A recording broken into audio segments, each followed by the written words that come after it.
Hope Chin'ono anoexposa information ayataura achiti aiwa ari kuhandiwa, ndiyo vamwe vari kuhandiwa, anotaura kuti aiwa Passion Java has been initiated kuti atsvake Hope Chin'ono. Sarambe namashoko anotaura, buda nyora subscribe or like or turn on the bell icon. Anoposta this screenshot ende futi ati ane audio yarecorder. Anotaura mashoko achiti, I kept my Zimbabwean WhatsApp active when I moved to Europe last month. Today, I received a missed call from Passion Java and a text indicating that it was him. When I called back, he asked me where I was and if I was in Johannesburg. I told him I was in London.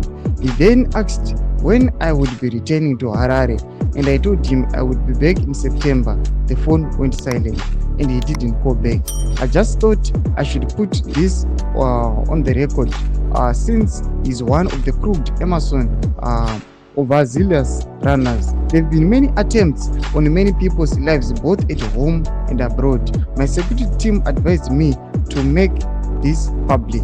Domashoko atukuna pana Hope Chin'ono vati aiwa security team yake vati Hope Chin'ono must expose this. Noda kukuti vada kuexpose vari kuti crooked ED vachiti aiwa vakomana ava vanenge vari kuzama kuda kumukepcha kandi vari threatened, vari kutya vasizoti Hope Chin'ono ari kuda kuplana chi for the forthcoming Sabc summit. Votudze mafunguro enyu muri kudii pamusoro pekureacta kuri kuitwa this regime government of Zimbabwe iyi. Ena comment section medu mudze mafunguro enyu, musano subscribe or like, turn on the bell icon.